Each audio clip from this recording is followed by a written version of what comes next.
जागतिक पर्यावरण दिनानिमित्त संपूर्ण महाराष्ट्रभरात 3 उपक्रम राबवले जाणार आहेत। ठाणे जिल्ह्यात अनेक मान्यवरांच्या उपस्थितीमध्ये या उपक्रमांचं प्रातिनिधिक स्वरूपामध्ये उद्घाटन देखील करण्यात येणार आहे।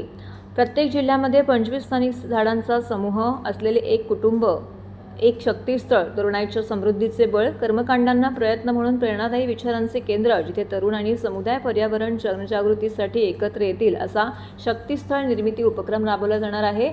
तर पावसाचे पाणी साठवण्यासाठी खड्डे, तलाव आणि जलाशयांचे बांधकाम करून पाऊस पाणी गुहा अशा पद्धतीचा उपक्रम असेल। तर कचऱ्याचे वर्गीकरण, पुनर्चक्रीकरण आणि जैविक खत निर्मिती, प्लास्टिक मुक्ती आणि प्रदूषण कमी करण्यासाठी जनजागृती करीत स्थानिक स्वराज्य संस्थांचा सहभाग असलेला शून्य कचरा फंडा देखील राबवला जाणार आहे।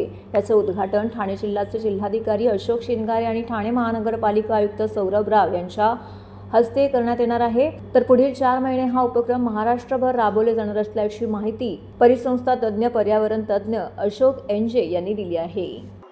आज 5 जून जागतिक पर्यावरण दिवस आपण साजरा करत आहेत आणि आपल्याला हा जागतिक पर्यावरण दिवस संपूर्ण जगभर या निमित्ताने पर्यावरणाचं रक्षण करण्यासाठी काम करायचं आहे आणि त्यासाठी आपण सिस्टम ओरिएंटेड काम करतोय।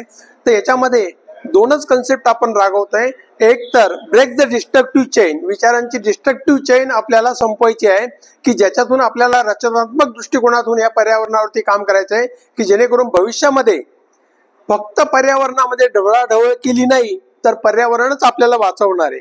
पण आज आपण ढवळाढवळ केलेली आहे आणि म्हणून आज आपल्याला पर्यावरणावरती काम करायला लागत आहे आणि त्यासाठी आपण जो कन्सेप्ट राबवतोय तो आहे शक्तीस्थळाचा।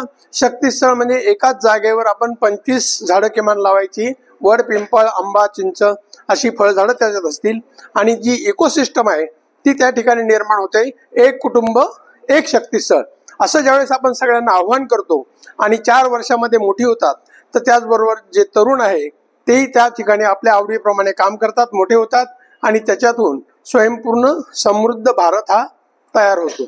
आता ही संकल्पना करत असताना वॉटर कॉन्झर्वेशन ज्याला आपण म्हणतो, तर त्याला आपण पाऊस पाणी गुहा म्हणजे काय की जिथं पाणी पडतं तिथेच जिरवायचं। यासाठी कुठल्याही यंत्रणेची गरज नाही। आपण त्या ठिकाणी ड्रिल करू शकतो, एक 5-6 फुटाचा खड्डा करू शकतो आणि पाणी त्यात जिरवू शकतो। ते पाणी अजून भरून पुढे जात असेल तर पुढे अजून घेऊ शकतो खड्डा, शेतात असू द्या, घराजवळ असू द्या, सोसायटीजवळ। पण हे प्रत्येकाने समजून घेतलं तर आपल्या जमिनीतली पाण्याची लेवल वरती जाणार, त्यात शंकाच नाही। तिसरी गोष्ट, कचरा आपण जो म्हणतोय तर हा आपल्या डोक्यात आहे, कचरा जगात कुठेही नाहीये। कचरा आपण तयार केलेला आहे, आपल्या डोक्यात आहे।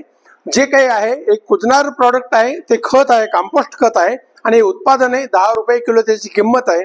आणि जे मानव निर्मित आहे प्लास्टिक, ज्याला आपण म्हणतो कचरा आहे, तर मानवाने निर्मित केलेलं आहे, तर त्याची किंमत जी आहे जर आपण तशाच प्रकारे तो परत पाठवला तर त्याला आपण स्वतंत्र जमा केला तर त्याची किंमत 80 रुपये किलो आहे आणि त्याच्यापासून गोरगरिबांचं पोटच भरतं।